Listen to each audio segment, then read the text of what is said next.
Hey, Paul, what do you call a Jedi with anxiety? Ooh. I don't know. Panikin Skywalker. That's maybe my favorite one that you've done. All right, what do you got? Matt, I don't know if I ever told you this, but I have anxiety all the time. Okay. I'm a walking nervous system. All right. We say these with love. The Curbsiders podcast is for entertainment, education, and information purposes only, and the topics discussed should not be used solely to diagnose, treat, cure, or prevent any diseases or conditions. Furthermore, the views and statements expressed on this podcast are solely those of the host and should not be interpreted to reflect official policy or position of any entity, aside from possibly Cash Memorial Hospital and affiliate outreach programs, if indeed there are any. In fact, there are none. Pretty much, we aren't responsible if you screw up. You should always do your own homework and let us know when we're wrong.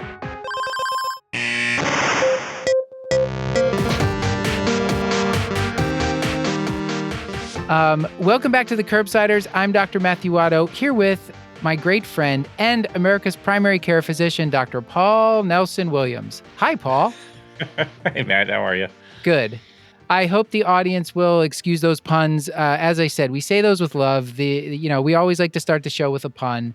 We will be talking about generalized anxiety disorder with a fantastic guest, Dr. Jessi Gold, who is just all over the internet, writing, tweeting, just, all your, I don't know, Paul. She's all over the place. She's very well known.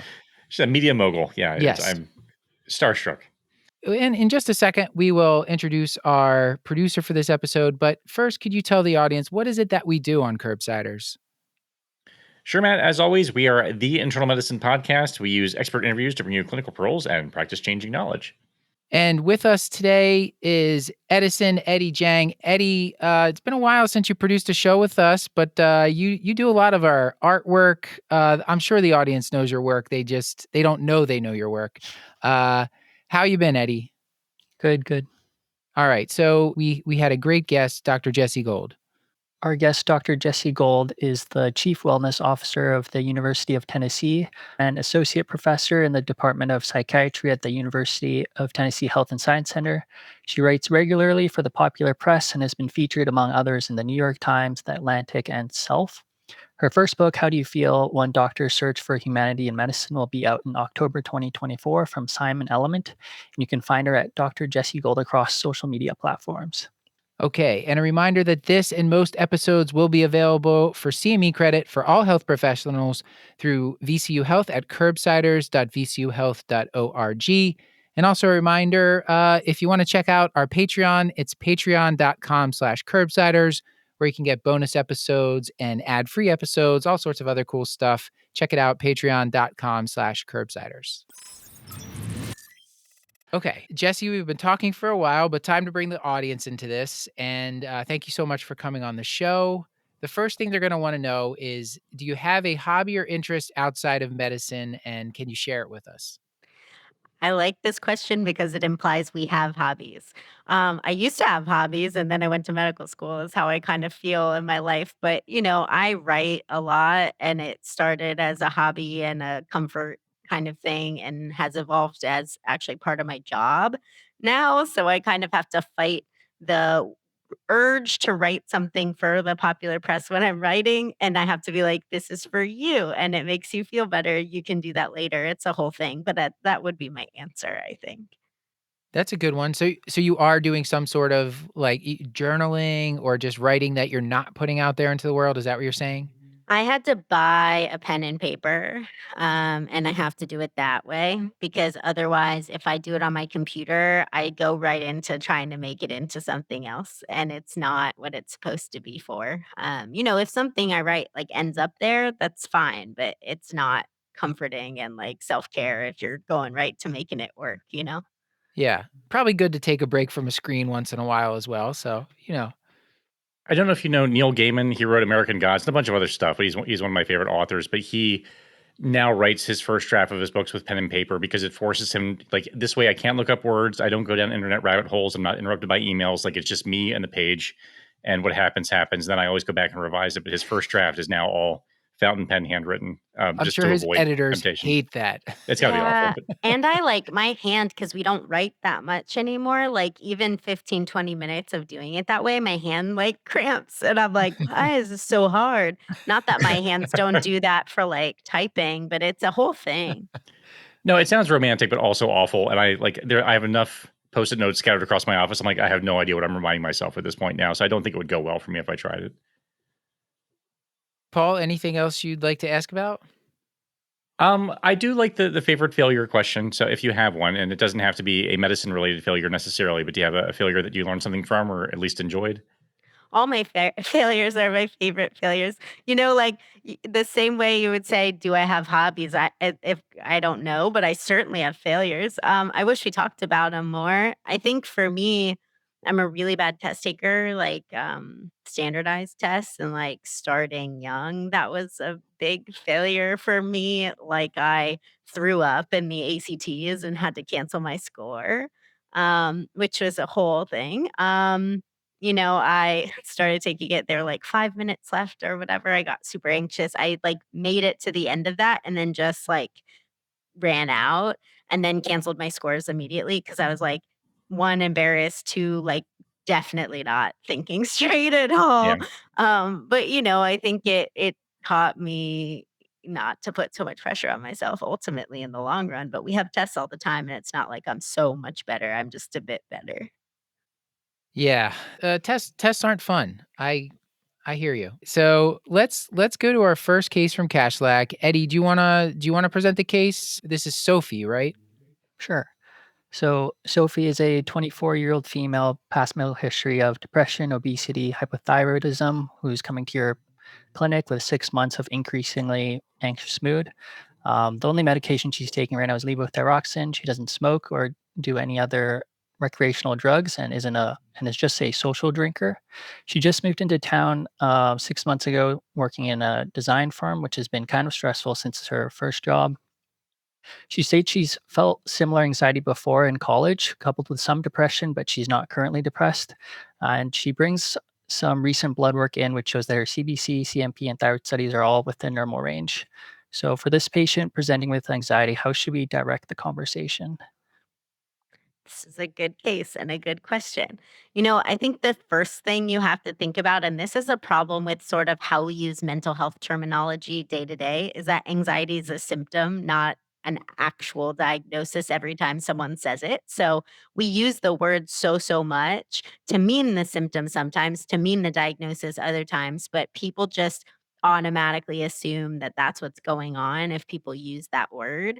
And it's a lot more complicated than that. So it's like any other medical condition, and you have to go through all the details to figure out what's going on. You have to rule things out. So, big thing for me is mental health diagnoses are diagnoses of exclusion, which is as frustrating as it is, I'm sure, for primary care doctors. But, you really are supposed to make sure that nothing else is going on because it could be a red flag. A lot of medical symptoms present like anxiety, and, we're very quick to be like young person, stressed person, anxiety, and we just have to make sure, especially, she kind of told you some of them, but in a person who has a thyroid history, I'm glad that she already had labs. That saves you a lot of time. But you do want to like be careful that you don't just make assumptions, whether she had anxiety in the past or not. But a lot of people who have it in the past will tell me that things get misdiagnosed as anxiety all the time, when something else is going on in there. So that's a big thing. But just like anything else, you got to ask like how long things have been going on, what it's like, rule out other symptoms, do a complete review of some systems in both psych and medical. So I think when something is in a psych box, you also have to add all the psych, asking really thoroughly about depression. Like she said, she's not depressed, but that's the same thing, right? As saying, like, I'm not anxious. Like, what does that really mean? So you want to know about sleep. You want to know what's going on in the whole Siggy caps kind of thing, too. Do you have a favorite structured questionnaire that you would recommend primary care use? I mean, I know a lot of people use PHQ-9 for depression and the GAD-7 for anxiety, but do you have any others? Y- those are the most used because they're the shortest and the most studied, so you can technically use the PHQ-2 and the GAD. I think it's 2 or 3 to Mhm. screen, but you know, the PHQ-2 is the first 2 symptoms of depression, which is like mood, really. Have you been depressed? And the second one being anhedonia. So you're asking that anyway, I'm sure. I think for primary care, it helps in particular to have the questionnaires just because your time is so limited. So I'm a psychiatrist. I still get like an hour intake with people, which is probably like shocking to all of you. But, that I don't necessarily use the screens unless I'm tracking symptoms over time and really feel like I need it, or if somebody, um, is really bad at clarifying symptoms for themselves in a way that's helpful. Yeah. But that's probably how I practice, and it's probably not how most people practice. Like, just because it can be easier to see change and like subtle change when you do that stuff. Yeah, the questionnaires, tracking them over time, the change in the score for partial response and that sort of thing. Yeah, I find it helpful for time-wise, and also sometimes patients, like, don't notice until they, like, objectively see that their score has changed or hasn't changed, but I'm Paul, what just about bad. How are you? yeah. Bad. Okay, great. Yeah. Yeah, but, you're like most of the experts we have on the show, they tend to have internalized a lot of these questionnaires, and they don't rely on them the same way a more of a novice, primary care would when they're doing them. Well, I have to ask every question anyway. I have an Mhm. hour. Yeah. So if you like flagged as depression or anxiety, I'm asking you the whole thing anyway. The only Yeah. difference being sort of like counting the symptoms and asking it in a way to understand frequency, right? So like Mhm. it has more days than not, less, so really you just want to understand that part. And that's probably the most helpful aspect of that than anything, because all of us have trouble sleeping and concentrating and sometimes feel sad, Mhm. Yeah, absolutely. Okay. So, Eddie, let's go on to the next part of this and dig into it a little more. Yeah. So you kind of ask about the frequency, character, and severity of some of her symptoms. She states that it's been ongoing for 6 months, with anxiety more days in a week than not, occurs at work, at home, and even when she's out with friends. At work, the anxiety revolves around not being competent. At home, she's anxious about her finances and time to do chores. With her friends, she's anxious about being awkward and annoying. When this happens, she feels really restless and tense in her neck and shoulders, and hasn't really found a way to control these symptoms. When you ask her if the anxiety is affecting her performance at work and her relationships with her friends, she says that her supervisor says she's been doing excellent work, and that her friends have reassured her that she's not awkward or annoying. When the GAD-7 anxiety scale is performed, she scores a 14, moderate anxiety. So, does she have an anxiety disorder? Which type, and does it matter much? I like that she said that like her friends would think she's awkward and annoying. That's just like such a classic way of kind of describing anxiety to other people. But yes, because of she does have an anxiety disorder, really because of the big things here, which is time frame. So 6 months is generalized anxiety disorder.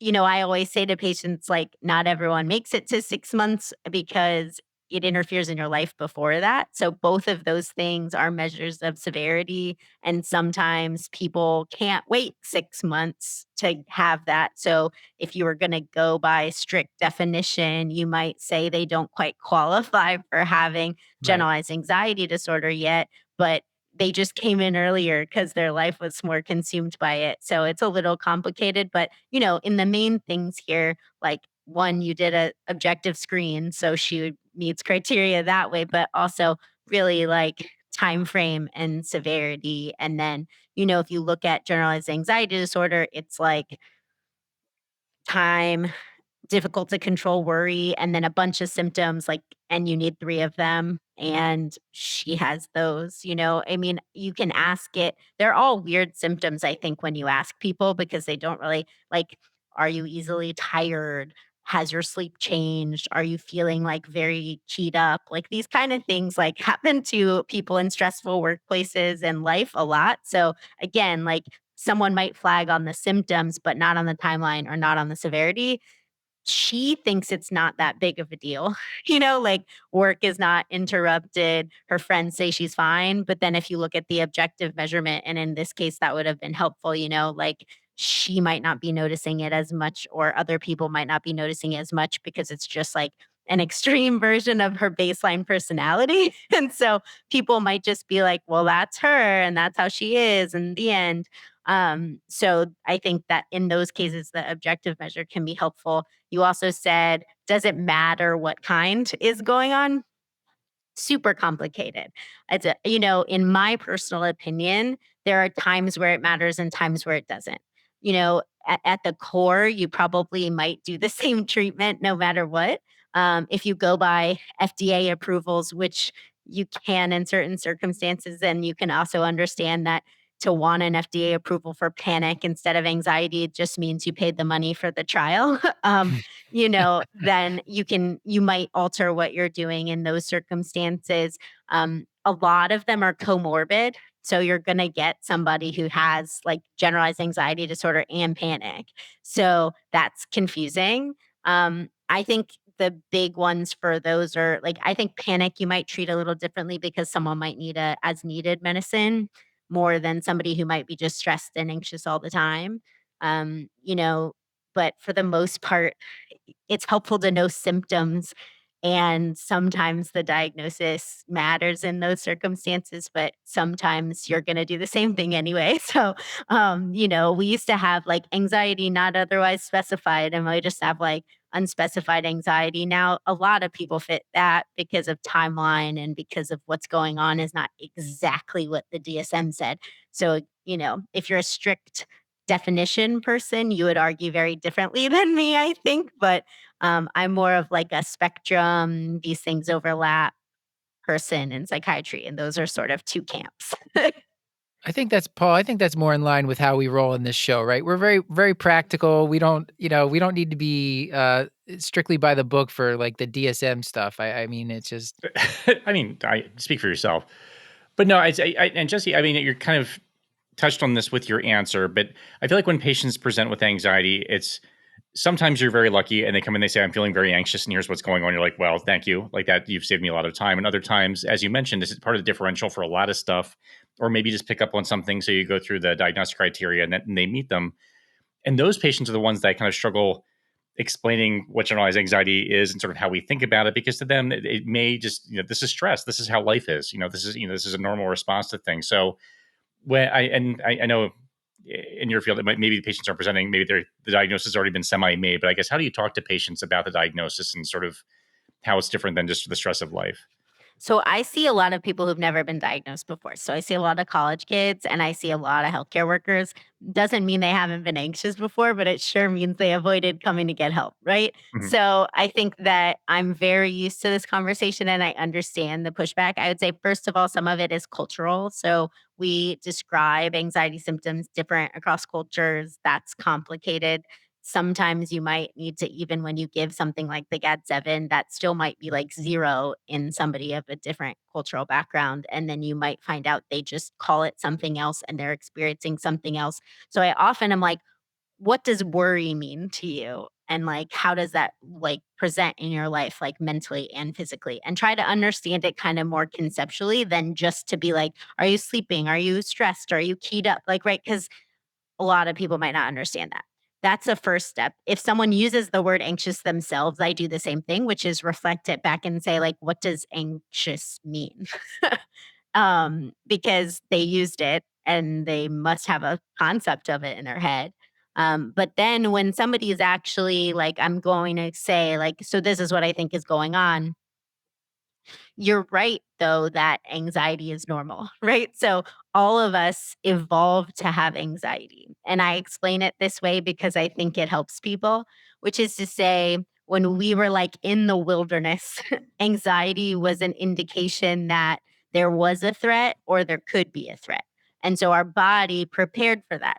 in part with like sort of what we conceptually think of fight or flight. But if you think about it, if there's a bear, I can't go to sleep. The bear's going to eat me. Or like if there's a bear, I can't stop thinking about bears because he might come, right? So like all of these symptoms that like we evolved to have are actually like helpful. The problem is our detector gets off, right? So you start seeing threats or predicting threats everywhere. So when all of us might see it when there's like a natural disaster, like these things where like our body's like, oh gosh, that's not good.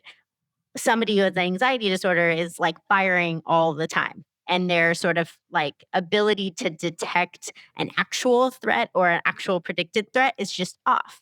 And so, because of that, it makes existing in life challenging because you just see threats everywhere and you're prepared to go, right? Or you think, oh, this is where bears sleep. I know this because I've seen a bear in a place like this and I need to keep looking for the bear, right? Like I'm just using bear as a weird example, but in my head, I kind of, it's probably like dinosaurs, right? So, but I think, I explain it from an evolutionary perspective a lot because all of the symptoms make sense within that perspective. And just to say, you're just kind of like, your triggers too fast. Like it just comes on too quickly for you. The degree to get you to there is too low. So people like, you're seeing it all the time. And what we want to do is get you back to, this state where it's helpful and not a state where it's like in your way and making it so you can't do the things you want to do. So, what sort of self-directed activities would you talk to someone like Sophie about? Because it's hard in primary care. Before they get to see someone like you that can, really has a lot of knowledge and can help them with this, they're going to be with primary care. Maybe it'll take them a while to get in with a therapist, a psychiatrist, or if they start medicine, it takes a while to work. So, like, what can they do in the meantime? You also don't have enough time to do a lot of things. So you're Mhm. not giving yourself credit for that. But I think that there's just the time pressure to really do like some kind of effective intervention is just not fair for you Mhm. guys. You asked about hobbies in the beginning, and I think that is a really helpful way of conceptualizing what I tell people. So I think coping skills, this is a personal opinion, should be viewed as hobbies instead of prescriptions. So there's evidence on mindfulness, there's evidence on meditation, there's evidence on journaling. But if you hate journaling, you're not going to do it. If you hate mindfulness, you're going to be like me and like lose your actual mind in those settings, right? So you have to pick something you're going to do. That might mean like a hobby, you try out some stuff. So that might mean you say, like, hey, here's some stuff that patients have liked: mindfulness, journaling, whatever you know and can explain quickly. And then you say, or even something you've like enjoyed and liked. And then you say, but the thing is, these things are not a prescription and it only matters if you do it. What is self care to you is what you will do, right? So it's important that even if these things have evidence, that you're doing the one that you actually like and that's comforting to you.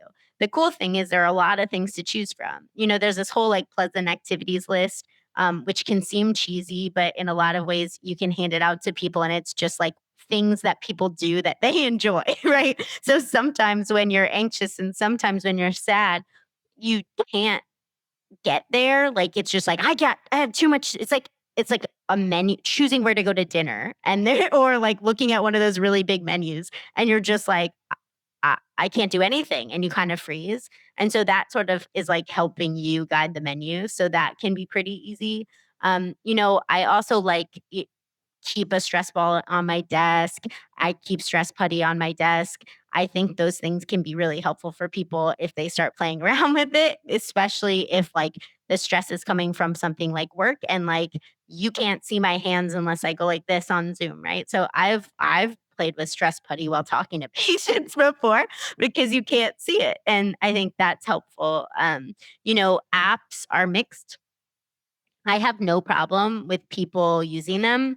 I think there are some good ones. I would not expect you to like memorize which apps are good, but if you've used one or a patient's used one, having a list of them can be helpful to just be like, these are quick, you download them, you can play on them. It's your call, right? But I think the caveat on apps is like they're not a replacement for therapy, but also some of them can be shady and steal your data and stuff like that, just like any app. So you just have to be aware that, like, just because they're for mental health does not mean they're perfect. Mhm. But, I think a lot of, Headspace and Calm are good apps. The free versions are good. If you're not a person who likes that stuff, like Calm has bedtime stories. They just read you stories before you go to bed, like famous people. Sometimes people like that instead of like a meditation that just doesn't resonate. Um, having you guys like actually work through like what thoughts are coming up and what was going on at that time and how are you feeling is like too big of a thing to try to Mhm. tackle in 15 minutes. Like you're basically explaining how cognitive behavioral therapy works, in like a second, because that's like the basis of it. And I think that also wouldn't work on everyone. And I would only probably recommend something like that if it was super clear that if that person listened to the things they were saying to me, it would make a difference. And I might say, jot down your thoughts when you notice you're anxious and see that what happens, but don't obsess over it. So the other thing with people with anxiety is if you give them a skill or you give them a way to track their mental health, sometimes they obsess over it because they become like, this is what I'm supposed to do. The doctor said I had to do it, da, da, da, da, whatever. And, mood apps and tracking totally helpful once a week or something. I don't know if something changes, right? But if you use like a Fitbit or, like an Apple Watch and it tells you slept like point 0.1 less, like what does that mean? Like, doesn't mean anything. And I can't tell you the number of people who will be like, I have sleeping. I'm sure it happens to you too. Like, I have a sleeping problem because my watch said so. And you're like, well, are you sleeping? And so I think it's just like with these things, you have to do what's easy for you guys. I don't expect you to know everything. Pointing them towards useful resources, even if it's like NAMI or some of these like organizations that have been around and collect resources on their own, like you're able to do stuff like that pretty easily, I think. If you make a handout that you just give to everyone with anxiety that has like a list of apps, a list, the pleasant activities thing, and you're like, I realize this is information overload, but like read it and play around with it and see what you like. And next time you come back, we'll talk about it, right? Like you're not a Mhm. therapist. What does NAMI stand for? So it stands for National Alliance on Mental Illness. So it's Oh, like okay. just a very big organization that really their purpose is to educate like patients and families. And so that can be really helpful um, as a place to find information and find what works for people. They even Mhm. have like peer supporters and stuff like that. So if you had a new diagnosis of something like schizophrenia and your family or your self wanted help around that, they have trained people who can help you. So it's definitely a good, and there's chapters in every state and a lot of Mhm. cities and stuff. So it's a good place to start if you're just like, it's a good organization, I swear, right? Like sometimes you don't want to point people towards these like big overbearing organizations and they just have tons of stuff. And the website itself is like an anxiety stressor. Paul, you were gonna say something.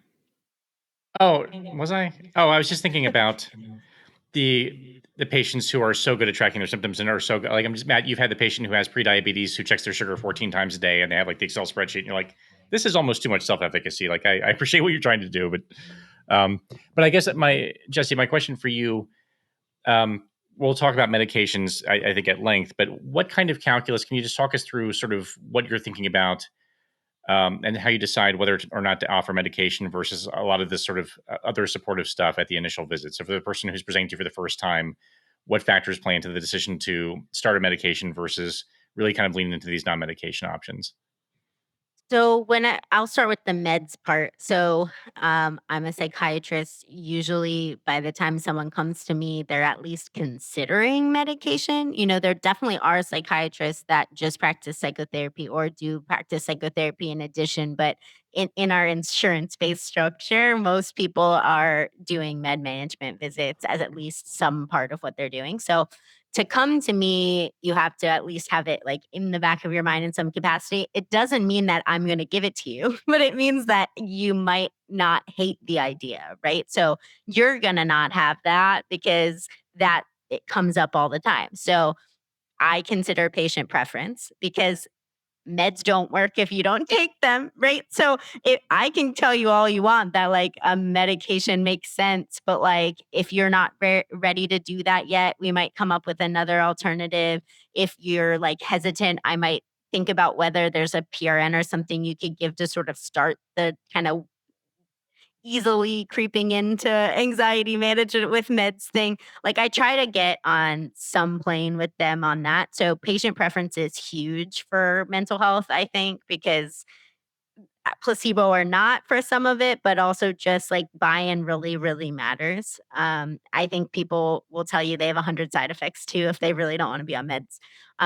Past history matters. So she said she had anxiety, depression. If she'd ever been treated before, that would be a big thing because you'd say, well, did it work? And did you feel better? And if she says yes, like you actually could just put her on the same thing. She just probably came off because she didn't want to be on meds forever. So having that can be a big thing. Severity, right? So anxiety is less concrete in severity sometimes for people than depression. Like there's a point at which that person is really in a risk to themselves in a way that you're like, you need meds, right? But to me, like anxiety really disrupts people's ability to exist in the workplace and exist in like friends and family interactions. And if their like sleep is affected, if they're not functioning in the way that they used to, you might start having a medication conversation then. Her objective measurement would imply that you would have that conversation just based on that because it's high enough that if she wanted to try it and she wasn't like morally opposed, you would do it. I think family history matters too. Like if her mom was like super anxious and has always been on meds, she might not hate meds, first of all, because she sees her mom on them, but also you might be able to be like, some of this stuff is genetic in some capacity. Some of it is environmental because of genetics. But, I think you kind of that might raise that to my thought process. I want everybody, like, if you've come to me for meds, like, I want you in therapy. Does that mean that's going to happen? No, for lots of reasons, like barriers to care, cost, ability to actually like get in with a therapist, time, huge. Like you have to go every week for the most part up front, and that's really challenging for people. Like cost and access not included in that, but I think um, you know, most of the studies would say like therapy plus meds are better than either alone. There's a reason for that. I can't drug your thoughts out of you. Mhm. I can make you feel better to tolerate them. I can make you sleep. I can make you like maybe not feel so on edge all the time. But if you have those thoughts, they're still there. If something in particular is triggering you, like a fear or a situation, I can't drug that out of you either. I see a lot of healthcare workers and, they want a med so they can just go back to work and they don't want to talk about their feelings. And it's like a very different group because, there's a lot of just medication hesitancy and mental health to begin with. But healthcare workers are sort of like, just give me the thing and like, let me go back to work. So, I think I would always recommend therapy with the caveat of all the barriers. I don't get mad at people if they don't go, but if we've tried a lot of meds and nothing's working, that's probably why. So at a certain point, like you kind of have to just be like, well, that's the problem. Like that's the missing thing. It feels stressful. It feels time consuming. It feels like woo woo sometimes, but it actually makes a big difference. Evidence based wise, cognitive behavioral therapy is probably has the most evidence in anxiety, but it's hard to study all other forms of therapy. They're not manualized in a way that you can do a randomized control Mhm. trial. So you're not going to see. So I like open-ended sort of psychodynamic psychotherapy personally, and I go to a therapist that does that or sort of a mix of that. And I think if I was like listening to evidence, I might say that's not good because there's no evidence that works. But again, they're very individual. Like the Mhm. person is the tool. So if you have fit and get along with your therapist, it could work just as much as cognitive behavioral therapy. Some people just don't want to do cognitive behavioral therapy either because it's work, like homework work and like skill practice work. Like it's more like school sometimes than therapy. And Yeah. like that's not fun. So like some people just don't want to do that, right? And like it doesn't work if you don't do it. So, keeping that in mind, if you say to someone like the evidence says this, or like, you might consider this kind of therapy, you also might say, but keep in mind, you're going to get homework. They're going to go over skills specifically with you. And it might feel frustrating, but it's really good for you. Like having this Mhm. sort of like awareness that they're going to eye roll for a while about some of this stuff.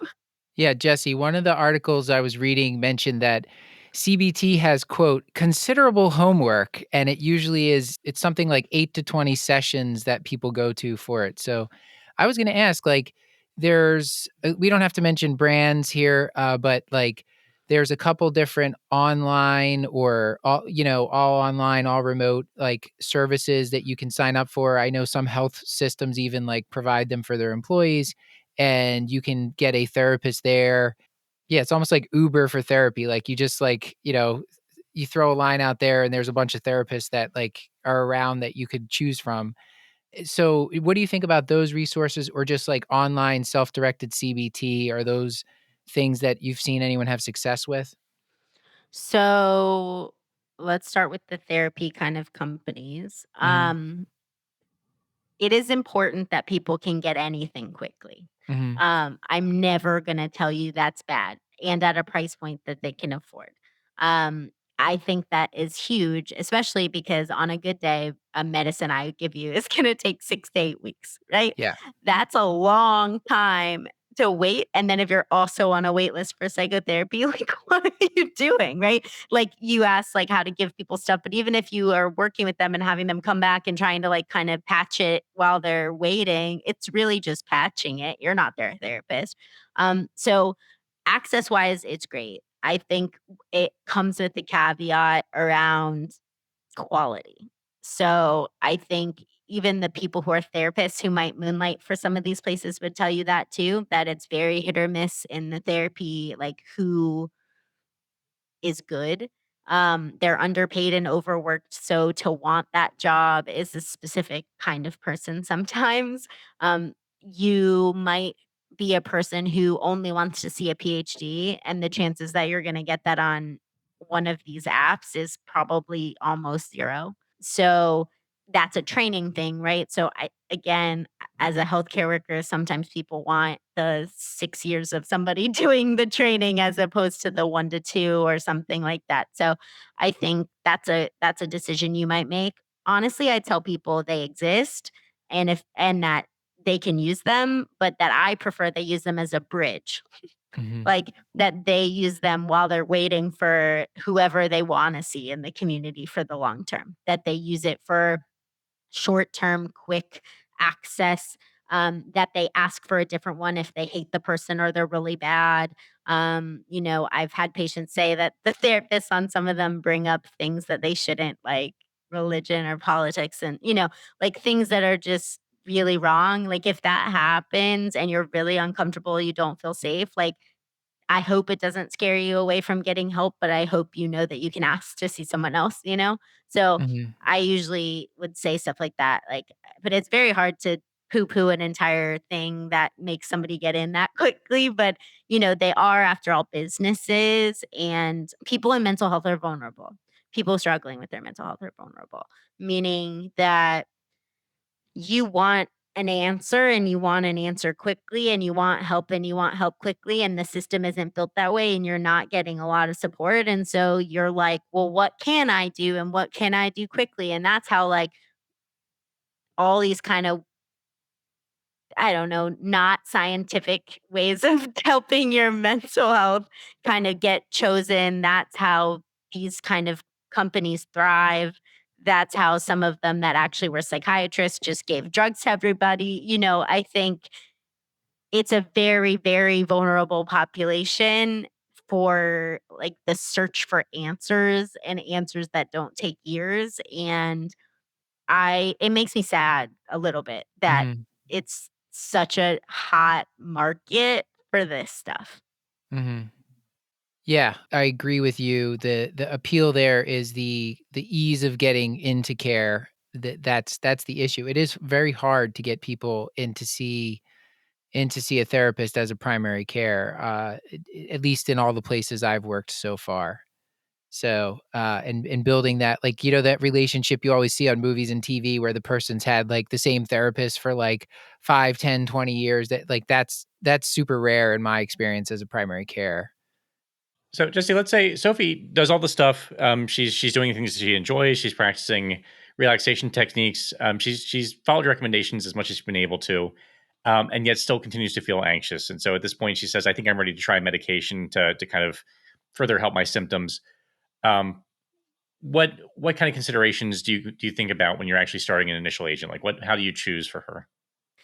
Yeah, it's a good question. And I think it has an imperfect answer. And I think that actually frustrates patients a lot because I don't think we have a very good algorithm or medication in psychiatry. So when I'm thinking about it, I definitely just have meds that we almost always start with an SSRI. Let me just say that. Just again, it's an algorithmic thing. Probably 20 years ago, they started with tricyclics.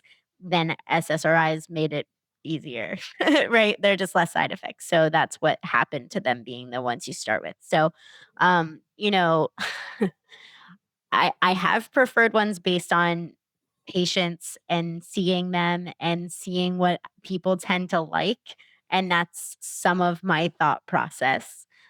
Some of it is again, like if you have a family member on something, there's a chance it works in you too, so you might as well, right? Um, if a friend's on something and you're really into it because that friend told you it was really helpful, I'm also okay maybe starting that med because you might take it. Um, Side effects come into to thought here too. So, sertraline sometimes is worse on your stomach, depending on who you ask. You might have some more activation on some versus others. Some people might argue that something like escitalopram will make them hungrier. It's very varied, but sometimes, like, if a person's main concern is that they're awake, like, I might be more thoughtful about one. Or if somebody has Crohn's, I might not give them something that is known to have more diarrhea up front, right? So that comes into thought. I will also say that I sometimes deviate from starting with an SSRI and sometimes have given probably like the most no-no of all medicines up front, which is bupropion. And that is because I think that it has a bad reputation. So I actually have seen it be activating in some people and worsen their anxiety. But I also see a population that doesn't want to gain weight and doesn't want sexual side effects. And sometimes the risk that their anxiety gets worse when you weigh it against those things, they don't care. They're like, "Give it to me. If it makes me worse, I'll stop it and try one of the ones you say I have to try." So I use it a lot as a first agent, and that is not what anyone would teach you. And it also goes against this sort of like bupropion is the devil for anxiety mindset. But I actually think it helps on a lot of people, especially this sort of comorbid anxiety depression folks. Mm. And if you're gonna be so mad about weight gain or sexual side effects that you won't take it, your patients are grown-ups. It's a risk benefit conversation, and the risk is, it might be a couple weeks of feeling uncomfortable. It depends on when they stop, Mhm. right? So I have done that before, um, which I'm sure is a big, big no-no to someone. I But really, I for a second, the relief that washed over me because I thought you were going to take a left hand turn and be like, and I start them on alprazolam, and I was just ready to be heartbroken. So when you said bupropion, I was like, oh, okay, well that I Yeah, can live with. that sounds fine. And, yeah. Jesse, I was reading that it's a good idea to just start lower doses of medications because people with anxiety disorders just more likely to be anxious about taking something and to develop side effects. Is that something you do? Yeah, so SSRIs, like, have the risk of increasing anxiety, which just like increasing suicidality is very hard for people to understand because you're treating the thing and you have the chance of making the thing worse, right? But they both exist. And so, I just kind of am like, it's weird, but this is also possible and it's about tolerability. It should go away. And if it doesn't, that's a problem. But I will usually start like half the starting dose for like a week, week and a half, because usually you get more anxiety right away. And if it's really bad, it would be really bad. And then I have them go up to starting. I don't rush up as fast either, probably for the same reasons. I mean, it might be better. I would be like, well, here, it could make your anxiety worse if we go up, or it could make you feel better. Like, do you want to hang out and see if you get better in another couple weeks, right? Like, I might give it more time. But yeah, the data, like studies on anxiety have lower doses versus something like OCD, which higher, which is Mhm. confusing because they're also friends. Like Mhm. people, and OCD is like a different form of an anxiety, in a lot of people. So it's funny, or, not funny, Yeah. but it's like polar opposite. So if I'm hearing you, you might give escitalopram 5 milligrams and tell them to take half of that for the first week, and then they could go up to 5 milligrams after a week or so if it's going okay, or sertraline 25, they would take half of that, and, if it's going okay, they would go up something So that's hard because those are both like really small doses really no small matter what, doses. right? So I think I would probably say like 5 is actually the half That's for my okay. experience, but I wouldn't go 5 to 10, I'd go 5 to 7.5. Oh, okay. Um, it Mhm. I would give that as an option. Some Mhm. people are like, "Just I don't wanna cut a pill, just give it to me either," Yeah. right? But I would maybe not jump that quickly to 10. Okay. In the 25 question, those pills are also super cuttable and come in all of the different things, so that can also be nice. But I would probably start with 25 and then go to 50, like, that's still low. Most people are gonna end up at 100 or more probably on that, Mhm. even Can with I Okay. ask, anxiety. if you push the dose too quickly, does that manifest? Does the patient come back and tell you I had increased anxiety, or does it manifest just as treatment non-efficacy? Does that make sense? Like Both. now, I'm starting to So worry if I've like increased the dose too quickly and just didn't give them time to actually acclimate and become less anxious. Is that a possibility? possible because it takes a long time, right? So the hard thing is it takes a long time and none of us have time. And a patient who's anxious is going to call a lot and they're going to say, I'm not better. What's wrong? And you're going to want to do something, right? And the same thing if they come to a visit, like you're not going to be like, oh, cool, like let's just hang out there, right? So it's hard. And it's why an inpatient, if you remember inpatient psychiatry at all, like they rush that stuff up so quickly. And then they come outpatient and I'm like, I don't think you need to, I mean, I think we should go down on some of this stuff, right? Like, because I'm not even sure that you need this much medication. So, in an ideal world, you would give it time. In a actual world, it might not happen because you might feel like you need to do something and it might be the best option. But I would just say that it's not perfectly linear, that if you had a side effect before, you're gonna get it again when you increase the dose, just like on any medicine, but the risk is there again. So, it's a good conversation with the patient where you just say, like, "There's a chance if I increase your medicine that you might feel bad."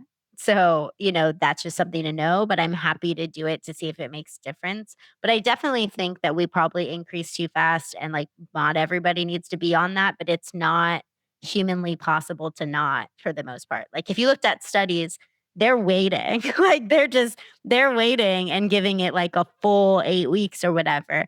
Like it's just not feasible in a clinical setting really where that's not your parameters to just do nothing for somebody like if your Yeah. tool is medicine. So Mhm. you are going to push it up fast and I wouldn't really be worried about that as much as like you're just aware that side effects can happen and people might feel more anxious and that maybe you have to go back down, which I've had to do, and maybe go slower. Like if you went 25 to 50 and they were like really anxious, you might try the middle, Hmm. like Mhm. something like that instead of like completely getting rid of the drug entirely. I also think people don't max out meds as much as they should. Like I think we switch a lot. Like I think we're like the same reason, like you need something to do and like the person's already at like a decent dose and you're like, well, is this a failure or not?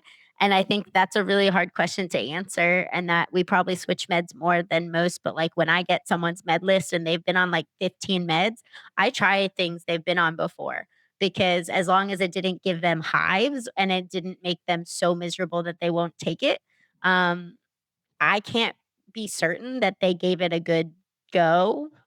Hmm. So I want to give you another common scenario with this is if someone sounds like they have generalized anxiety, but they're also having episodes of panic. I try not to prescribe benzos. And one of the articles I was reading said if you are going to prescribe benzos, you should prescribe them in a fixed dose and tell the patient you're going to stop them after 2 or 4 weeks. You shouldn't prescribe them as needed. And I was a little bit like, that's a little counterintuitive to me because usually I give it and I'm like, don't use it unless you're having like a panic attack. What do you think about benzos along with this, or do you use hydroxyzine as needed? I've seen some people do that. Sure. So there are many reasons to not use benzos in people, including their past history. So that has to come into your thought process, of course. But I do think that benzos are the psychiatric equivalent of opiates, which is that we've basically been like, benzos, don't give anybody benzos. And so we don't. But some people need benzos because meds take 6 to 8 weeks to work on a good day. And if you're having panic all the time, you're miserable. And whether you take it as needed or you take it scheduled, I think is a frequency question. So if you're having a panic attack every day, you should take it at least once a day for a bit while it kind of settles and try to get yourself to settle. But you have to know that like if you took it consistently, you're going to have to taper it because even on like tiny doses, and attending told me this before, like even on tiny doses, if you were consistently taking a tiny dose of like clonazepam or something, you're more likely to seize even if the dose is small because you're taking it consistently if they just pulled it off. And so it's just something to be mindful of. I'll tell patients like, you're having a lot of panic. I think you probably need to take something every day, but this is not a long-term everyday med. This is the until we figure out what the other thing is med, and we're gonna taper you off of it eventually, and that's the goal. Like, I'm not planning on you being on this for a long time. Mhm. Um, I think in some people, though, if the frequency was, like, 3 times a week, I would probably say take it as needed, but use it as a benchmark for how you're doing. Mhm. So as needed meds are fantastic measurement tools, right?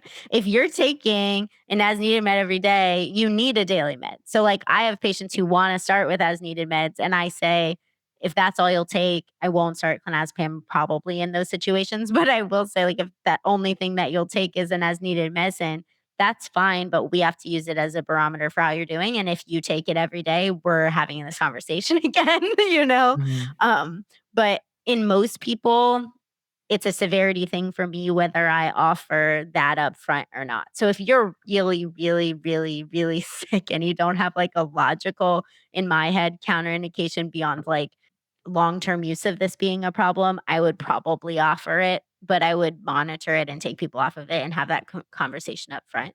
Mhm. Um, it can be sedating though. The weird thing about benzos, I think, is like some of my patients take them and then take a test, and some of my patients take them and go to sleep. And sometimes that's the same patient.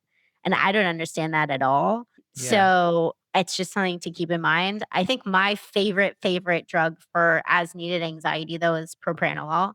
I probably give it like candy. And I think it's because so most anxiety meds that are as needed are sedating. And most people can't just sleep all the time. Most of the time, when you need to take an as needed med, it's like a work meeting, a test, like whatever is the problem, you cannot be asleep. And a lot of times it's like that physical reaction that's the problem. Like people can tolerate their thoughts. And propranolol is awesome at the physical reaction. Mhm. Obviously, biggest risk being dizziness and if you have low blood pressure or something to begin with, but we're using like 10 milligrams. Like we're not using big doses. So if you think about it like that's a tiny baby medicine and it can really help and isn't sedating. It doesn't have a risk for tolerance. People take it in much higher doses every single day. Like, so I have Mm. no I like that. qualms telling someone to take it every day. I'm like, okay, so Oh, you take it every day. I can get on board with this, Paul. It's funny. This just came up very recently with a patient of mine who they had efficacy with the propranolol. It actually helped with their physical symptoms, but they said that their doctor stopped it because it wasn't getting at the root cause of their anxiety. I'm like, I'm not sure I understand. Like, I feel like so much of anxiety is the symptoms part, but maybe I was misunderstanding sort of the thought process behind it. But yeah, it's something I've been thinking more about recently as a possible adjunctive med, but not something I've been using in the past. I think like because of the patient population I see, it was like, oh, they have data in test taking anxiety and performance anxiety, et cetera. And I was like, that's basically that on steroids, right? Like that's what I'm seeing so much of. And like, I don't want everybody to be on a benzo for lots of reasons. I'm not like, oh my God, benzos, because I think that's not helpful either. And I think some people need them. And I think that that mentality doesn't help patients, especially if they've been on them before. But propranolol is a nice alternative. I mean, in my mind, there also other alternatives would be something like hydroxyzine, but keeping in mind it's really sedating. I usually ask people what Benadryl does to them and have a conversation around that. Like, yes, it's different, but I guess I shouldn't diphenhydramine, what diphenhydramine does to them. But, if they feel like it, they have that weird reaction where they get really activated, that's not helpful. And if they feel like they can sleep for 80 hours, that's not helpful either. So I tend to steer clear of hydroxyzine in those situations. I use bucipirone sometimes.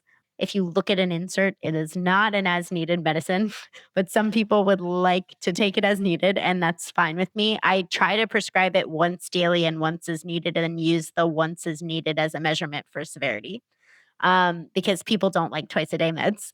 It is a twice a day med. It is a 3 times a day med sometimes, but they do not like that. So sometimes if I'm like, someone's not quite ready to be on an SSRI, that can be an option, which is to say, okay, well, there's this like sort of in between med where you have to take something every day, but it doesn't have the same side effects. You might just like it. But I also describe bucipirone as either someone thinks it's the best thing that was ever invented and that was their answer to everything, or does absolutely nothing.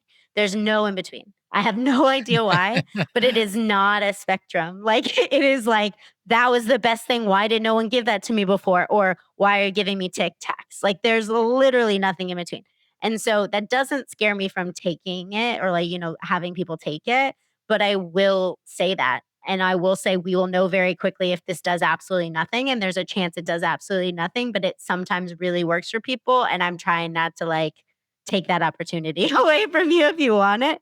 And then probably the last one on my like hobblable list would be something like gabapentin. Again, with sedation being big. But you can start at 100, and what's the max is like 3,600, like something bonkers. So the space there is like astronomical, for some of these concerns that people have around gabapentin. And with buspirone, are you typically using that with an SSRI or using that as sort of monotherapy if the SSRI is not effective for the patient, or it just kind of depends? Like what are the contexts where you're using buspirone? Because I feel like that's the one, Dr. Up to Date, whom I trust in all things, who haven't sponsored us yet. I feel like that's sort of their recommended sort of next step in therapy, but I'm never quite sure how to use it in combination with the other medications.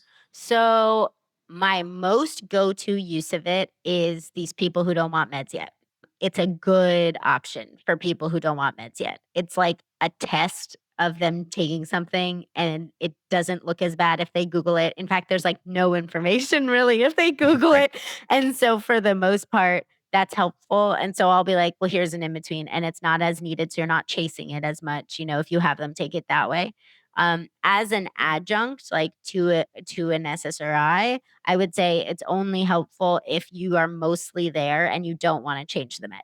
Like if somebody's on almost a max dose of something, and they really like what they're on, they just have like a little bit left that they would like a little Yeah. help with, then I might try something like that because it's easier than switching. and it's probably lower risk than adding another antidepressant or something as an augmenter. Jessi, so to bring it back to our case, let's say Sophie, we're starting her with a GAD-7 score of 15, and we put her on sertraline. She took 25 for a week or two, then she went to 50. We talked to her on the phone like a month in, and she wanted to try to go up. So let's say we're at 8 weeks and she's on 100 and her score's down to like 8, but she's still not functioning as well as she would want. Is that like the kind of situation where you're saying like gabapentin or buspirone, you would potentially give them that and give them a couple dose, like they could take up to 2 doses a day or up to 3 doses a day of either of those, something like that?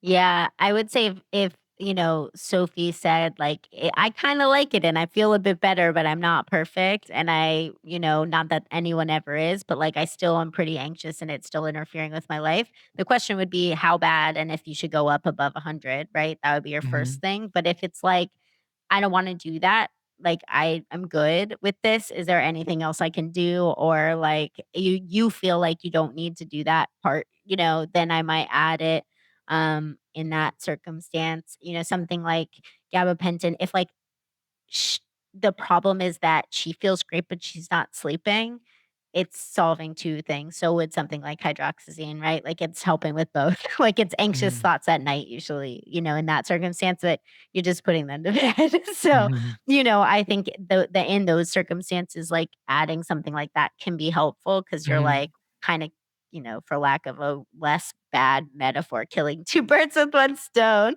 But I think you're sort of like trying to say, like, okay, what are the symptoms that are left that are really interfering? And if you can target that with something else, you might. Mhm. That's why you might sometimes see someone with anxiety who's on like a sleeper and an as needed because it's like people are trying to kind of put it all together in a way that's helpful for them.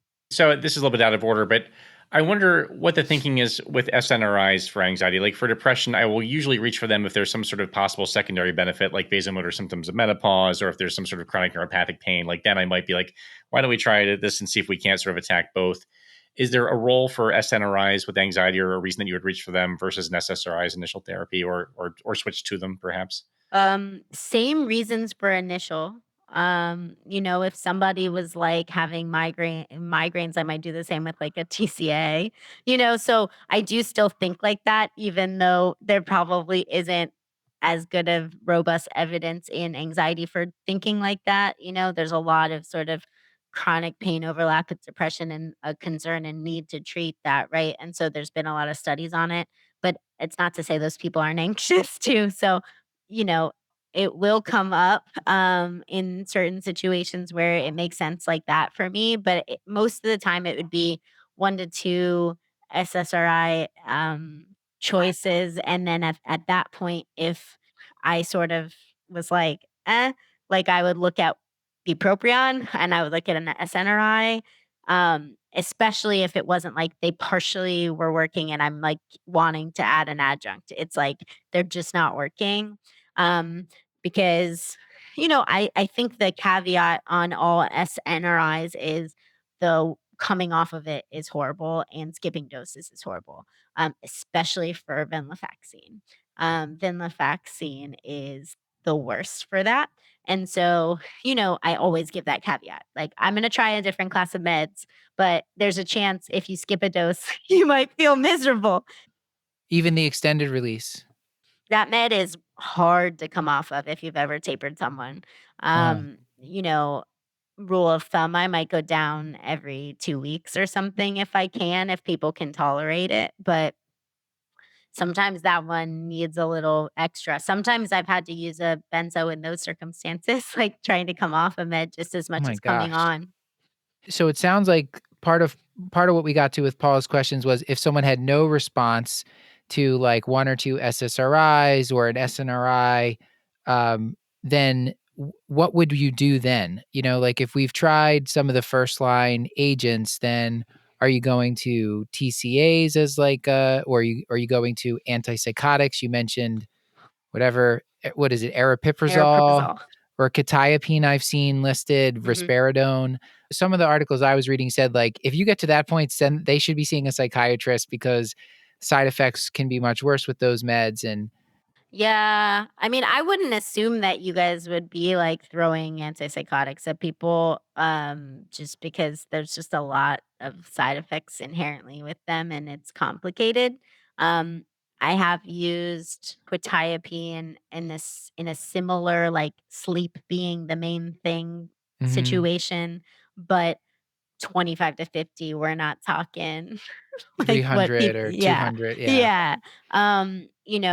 I think if you're feeling like you're just adding meds or just throwing darts, they should probably see a psychiatrist because at Mhm, least if we're throwing darts, we've thrown them a bunch. mhm, It's imperfect and we might still be throwing darts, but inherently, like we've probably seen more people like that and that dart worked or that one to the middle, right? So I think that if you're feeling like that, it's not to say if you feel super comfortable that you don't do something like that. But I do think that it's probably outside of saying that someone should go to therapy or something what you're gonna end up having to do in those situations because it's not like you even have the capacity to keep being like, "Okay, let's try something else." Like, "Okay, let's try something else." And it's really frustrating sometimes. There are very expensive genetic tests, that sometimes people will request because they've heard of them. They're correlations, not causations, and they are imperfect too. It's like a percentage. But sometimes in someone with anxiety, it like helps you make an argument for switching or another med or something, right? So sometimes it just gives them something to lay their hat on. Like I describe it like it's expensive. You're not probably getting that covered. It's not really that helpful, but if it would help you to have a list and go off that list based on what the test said, more power to you. I'll go off the list. So sometimes that can help. this test is looking at how they might metabolize certain drugs, and you might respond better to this one than that one. I actually have come across this, and after kind of looking it up and discussing with the patient, they decided not to go through it, basically because of what you said. But I could see how in the right person, if they just wanna know and it's not cost prohibitive for them, then it might help them do better with the medication if they know physiologically, like, they're more likely to benefit from it. Yeah, it can be a double-edged sword, of course. Like if you give them that knowledge and then you're like, we're out of the green ones. Can we go to yellow? Right. Cause it's like a stoplight. And they might get a little bit mad. But I think it can help if you're feeling sort of like spinny with Yeah, somebody. But they are not, I mean, they're out of pocket, not that cheap. And so mm, that's kind of hard. okay.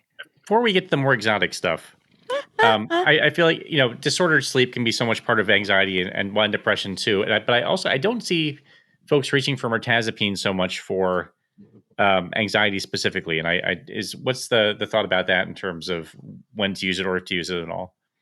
So weight gain is real. Hmm. For that, it is not a good long-term drug in most people because sometime in our life our weight catches up to us or sometime in our life our weight is already a problem, right? So it can be hard. If people are fine with that, it's not a bad option at all, especially if they want help quicker. So in the hospital, you use mirtazapine a lot on like consult psychiatry because it works really fast and it has like no drug interactions. So if you're on like oncology and someone's on like a bunch of serotonergic drugs, because like a lot of those meds are, and you're just trying to kind of help, it helps pretty quickly, especially with sleep and anxiety. And it doesn't interact with a lot. So it can be really good in people like that. I think older people, skinny older people who aren't eating Yeah. anyway. So that's the other way our bodies can go. So um they're fine being on something like that and it might help quicker and it can be great, like it's fine if they're a little hungry. I see college kids who will like murder me in my sleep if I make them gain weight. So it's not a early choice for me just for those reasons, but I worked psych onc for a while. It was like my only option. So I think, it definitely can be helpful. The important thing with mirtazapine is just to remember the dosing is super weird and at low doses it is more sedating than at higher doses. Hmm. So it has to do with like when it hits certain receptors, and histamine's like lower doses, but that's super strange to patients. So Yeah. like, like a 30 is actually probably like in the middle, right? So you kind of need to, you sometimes start there because you're like, I don't know if I need to go up or down. So, Oh, interesting. um, but it doesn't really make sense that that's the case. So that's just something weird that you probably remember from like a test if you've never used it before, but like that is true about that particular medication. Is the weight gain a problem at all doses though? Yeah. Okay. I thought so. It's like hunger. Again, you can also say to people, if you don't feel more hungry, that's fine, right? Like you can track it. If you feel comfortable tracking that, that's fine. But it's Mhm. sort of like, I wouldn't say it's as bad as steroids, but it's like it has a similar thing. Like people eat at night and Oh yeah. they just don't get full on like their meals, and then they're snacking and they don't realize it, and then they gain a lot of weight, just like on Yeah. steroids. Matt, did I tell you this, that my cat is on mirtazapine? Are you aware of this? It's transdermal. And Oh. this the part I shouldn't share is that the vet's office, I'm like, do I just put it on, like, should I be using a glove or whatever? They're like, you can just wash your hands, I guess. I was like, I don't know. Maybe they're picking up a vibe for me. I'm not really sure. But yeah, so it's being used for appetite for my older cat. So fun side note about mirtazapine. Apparently vets like it. They like trazodone too. But And gabapentin and buprenorphine too. All right. I know we're sort of coming to the end here of because we've got to let you get to the rest of your night at some point. So um, let's say we go back to the beginning. Sophie read in the news that SSRIs don't work, that this theory about how serotonin agents work was incorrect. So how do you address that? Have you come across this? Because this was in the popular press in 2023 that like, oh my God, I had people say, oh my gosh, I heard SSRIs don't even work. It was a total sham. yes, I have come across it.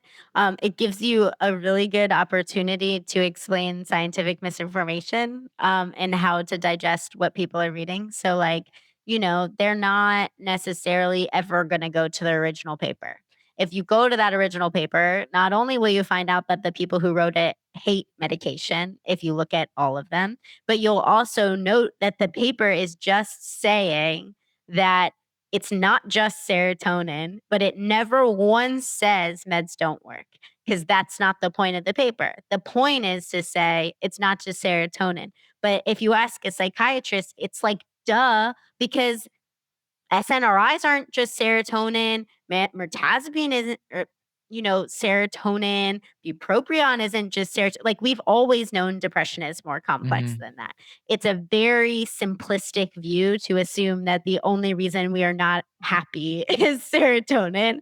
It is a part of it, but it is not the only thing. And I think with SSRIs in particular, like they probably do more on precursors and things like that than we can, really, really know. But I think when I talk to patients about it, it's like, let's talk about how articles and headlines come from something that is not what it says. And let's talk about how that's just kind of how science gets conveyed and where the problems with that are. And then I will say things like what I just said about how we've kind of always known it's more complicated than that, but that, what it tells us is that sometimes people need different meds, but sometimes SSRIs still work, right? So it wasn't studying that at all. And we have data that SSRIs work, right? And Mhm. like it doesn't negate that because they made some claim about actual kind of gathering of data that says that about serotonin. So I think it's important that we don't make leaps like that to say like not just serotonin equals meds don't work. Because that's not what they studied and that's not what they even said, even though they don't like meds. So, Yeah. I think it's really important that you have that conversation. I'm a big believer, like, so tons of like all of us have to deal with this, but TikTok in particular has a lot of like mental health conversations that like encourage people to come in with diagnoses. And I'm a big believer of like, wherever you get your information, it's still information. And at least you looked it up and at least you're interested in yourself and at least you care. So instead of going, no, that's a stupid thing that's not true, I would be like, well, where did you read it? Like, what makes you worried about that? And like, how can I help explain that in a way that would make you feel better about it. If you came in with a diagnosis and we're sure you had it, I would say, well, what about that resonated? And then I would say, don't hate me, but concentration is more complicated than ADHD. Can we talk about that without you hating me? Hmm. All right. Well, thank you for saying that. I felt like we had to address it just since it was like so, at least in the news in 2023. All right. So, Paul, any last things that you wanted to ask about? And we'll check in with Eddie as well. But, Paul, anything else on your Yeah, wish Matt, list for this? you know I'm going to ask about cannabis because it's my Oh, favorite that's topic. right. I forgot, I couldn't Paul. let you go without this, and I'm not certainly not asking for treatment recommendations. I think in Pennsylvania it's actually one of the certifying conditions where we have medical cannabis at least, which and the data seems sort of dubious to me. But I guess my question to you is sort of how do you counsel patients who are using cannabis to sort of self medicate for anxiety or the insomnia that comes along with it? Is that something that we endorse? Is it just something we acknowledge, or is there other counseling that goes for patients who come to us with that? Yeah. Cannabis for mental health reasons is there's no good evidence. In fact, it would probably, if any evidence exists, it's the other way. I don't write medical marijuana cards for that reason because I just don't even want to bother. Like, I just am, for the most part, more afraid that someone will become psychotic than I am, or like, something else will happen than I am that, it's going to have an amazing effect on their anxiety because I've seen the psychosis more. And so I actually won't do it. But, you know, they are marketed as anxiety medications. If you go into a shop, they will say, like, this strand is really good for anxiety because it has like blah blah blah blah. And so usually what I'll say is like see how serious it is that they take that. Like if there's any chance I can get that to not be included, I will try and say things like there's no evidence on like its interactions with medication. It would be really awesome if we didn't have to take both right now just to make sure we figure out what works. And there's nothing like making it more complicated, but if that's like a deal breaker, I will tell them that rebound anxiety is a thing. And that they need to just like rebound insomnia with that stuff, and that they need to pay attention that, like, even if they might feel better in the moment, that there's a very good chance that they won't later, and then it'll tell them to take more. And so they just need to like pay attention to that and also be aware that like their mood can be affected and that they could like have other issues as it relates to their mental health when it comes to taking those strands, and that is something to keep in mind. I'll try to do like motivational interviewing around it and like get a cut down if I can. I have also agreed to one specific strand from one specific store and only that, which was like where we got. But I actually think that probably was harm reduction just because Sure.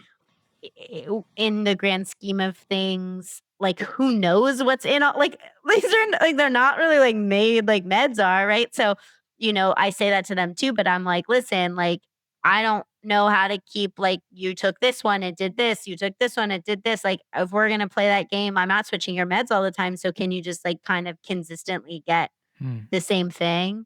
Oh, okay. Um, I also no one's I see a lot of young kids, they're gonna smoke, they're gonna drink, like, Yeah. nobody's going to listen to me telling them, like, "No," but they will listen to, like, some of the risks sometimes, and they will listen to you being like, "Listen, I'm not trying to, like, be your mom. I'm not trying to be annoying about this. It's just that, like, it also does stuff in your brain, and I'm also doing stuff in your brain, and I'm worried that I'm gonna mess something up." And, like, it would be very helpful to me if you just kinda took that out of the equation. But, it's hard to do in a lot of ways. With drinking on meds, it comes up a lot too because the bottle says don't do it. But I talk about tolerance really with them because I do think their tolerance is affected. It doesn't again, a pharmaceutical company might disagree with me.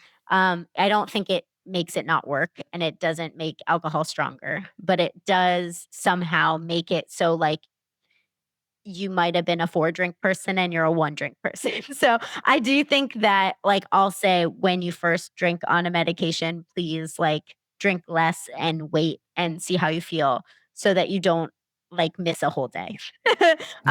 Because again, if I could see college students and have them all stop drinking, I would, but it's just no one would ever take a medicine if I had to tell them all to stop drinking. So I'm just very realistic about this stuff, and it probably isn't most people's way of dealing with it. And I think there are probably some psychiatrists, especially, who are like, that stuff affects your brain, none of that while we're figuring this out. I'm just not that naive. And would rather have like buy-in from the population that I see, and sometimes that's like being a little bit more real and getting to where you can in a motivational interviewing sense. And like I had a parent sit in once on something like this when I was having a conversation, and I just like could see the parent's face just kind of being like, I don't know that that's the conversation I would like you to be having with our kid, because it was just like, well, how can we like limit this? And how can we just where are you getting it from? And and the parent's face was kind of like, well, that's a tactic, like it was just fine because the kid likes me and they have no say, right? Because they're an adult. But it was just very interesting to me. Well, yeah, I mean, I feel like we've known this for forever, that telling someone about a behavior that might have adverse health consequences, that they should just stop doing that, has worked exactly 0 times. Like, it's not going to work for any of them. So I think partnering with the patient is always a good option. Yeah. All right. I think we should move to take-home points because, Paul, we could probably go another hour, but 100%. I think that would be cruel to poor Jessi. So I work psychiatrist hours, folks. Like I probably would be asleep. All right. So if you had to pick maybe, I don't know, like 2 or 3 take-home points from this discussion we've had for the audience to remember, what would those be? Number 1, if you don't feel comfortable doing it, ask a psychiatrist.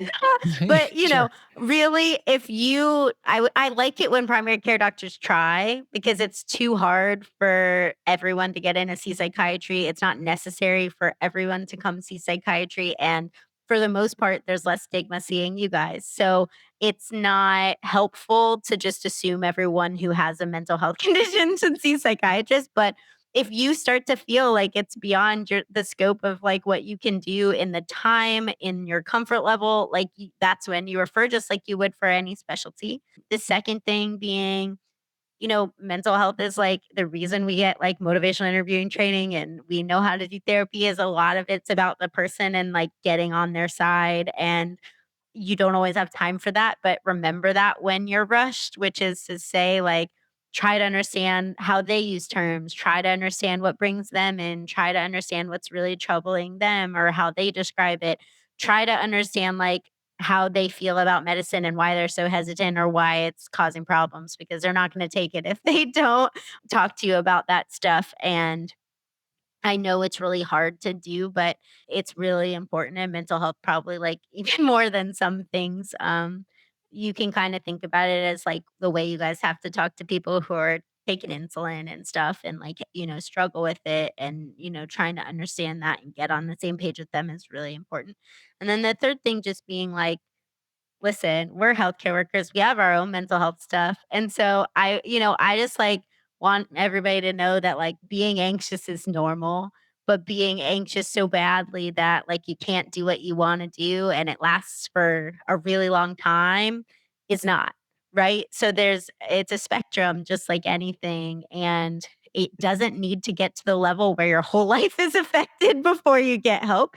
That includes for healthcare workers, but that's the same with your patients. If somebody's in your office and they're mentioning stuff and you might be able to catch it early, that's important, because not everybody should get to the point where they have to see me, or not everybody should get to the point where they only notice it's a problem because they're failing at school, right? Like our criteria for mental health challenges is like getting A's or like a job performance evaluation, right? Like my boss says I'm fine, like I'm still getting A's, and you're like, well, what did you do today? And they're like, I haven't left my room in weeks and I eat takeout every single day and I have no friends, right? Like that's there's a lot to life that's not this objective measurement of success that we have. And so it's important that just because someone says like they're doing well in school or work, that we ask about the rest of their life and we make them look at the rest of their life. But we also realize that like you can catch this stuff earlier in primary care than I ever could. And asking about it is really critical. I don't expect, I mean, it might end up in this setting where you like people are going to have to screen just like they have to do depression like all the time. But screening is helpful. Most of the time, people see general practitioners much more than they would see a mental health professional. And you have the opportunity to like make it so people don't get that sick by just Mhm. knowing a little bit more and being a little bit more comfortable with it. And I think that's a really cool power. Like, I wish I had that. I don't have that because people come so much later, but like it's a cool power to be like, I actually prevented that person from needing a med, or like I actually only needed to use a baby dose and stop it on someone. Like, that's cool. Paul's America's primary care physician, so that's like his day. That's just like a normal day It's in my the bread and office for butter. him. Yeah. Totally. You Mhm. can't really do primary care if you hate mental health. Same with ER. Like I love my friends who do all of it, but when they pretend that it's not like half of their job, it's just not fair. Like peds too. So all three of those. Anything where you see people right at the first time you can. It is very large amount of mental health. You might prefer trauma, but you're still getting mental health. So, Yeah. you have to be comfortable enough with it and you have to like it enough to help people because that's what you're seeing. Did you wanna plug anything coming out later this year, before Sure. we let you go? Sure. Anytime people want to find me, I'm at Dr. Jessi Gold on like everything. I annoyingly spell it Jessi, like Jessica without the CA. So you can blame my childhood self for that. I have a website. I have a website with the same name where like all my writings and stuff are. Sometimes I've had friends say that some of the things that like I've explained in writings has been helpful to give to patients or refer to patients. So that can be a place where if you just want, I do a lot of psycho ed on things for like self or in style, and those are places where it's made for not, academic settings. And then I have a book coming out in October. It's called How Do You Feel? It is really about me and my healthcare worker patients and like what it's like to care for other people and not care for ourselves in the meantime, and all of the barriers in sort of our group of people to really focus on themselves and care about themselves, and especially their mental health. And that's in October, but hopefully I'll have pre-orders in like the next month or two. And I'm hopeful that like people in your audience will feel like a little seen by it because that's really the purpose in writing it. And also realize that like, there's caregiving across the board, not just in healthcare. We're just this like horrible microcosm of it. But that other people might understand us a little better if they understood what that's like too. All right, so everyone in the audience, please buy a copy of the book, check out the website, follow her on social, and thank you so much for all your time and all your teaching tonight. This was great. Thanks for having me. This has been another episode of the Curbsiders, bringing you a little knowledge food for your brain hole. Yummy. I wasn't sure if you're going to go for it. Now I'm not sure. I'm glad you did. Still hungry for more? Join our Patreon and get all of our episodes ad-free, plus twice monthly bonus episodes at patreon.com/Curbsiders. You can find our show notes at thecurbsiders.com and sign up for our mailing list to get our weekly show notes in your inbox, which includes our Curbsiders Digest, which recaps the latest practice-changing articles, guidelines, and news in internal medicine. And we're committed to high-value, practice-changing knowledge. And to do that, we need your feedback. So send an email to askcurbsiders@gmail.com. It also really helps if you subscribe, rate, and review the show on YouTube, Spotify, or Apple Podcasts. And a reminder that this and most episodes are available for CME through VCU Health at curbsiders.vcuhealth.org. Wanted to give a special thanks to our writer and producer for this episode, Edison Eddie Jang, and to our whole Curbsiders team. Our technical production is done by Podpaste. Elizabeth Proto runs our social media. Jen Watto runs our Patreon. Chris the Chew Man Chew moderates the Discord. And Stuart Brigham composed our theme music. And with all that, until next time, I've been Dr. Matthew Frank Watto. I'm Edison Jang. And as always, I remain Dr. Paul Nelson Williams. Thank you and goodbye.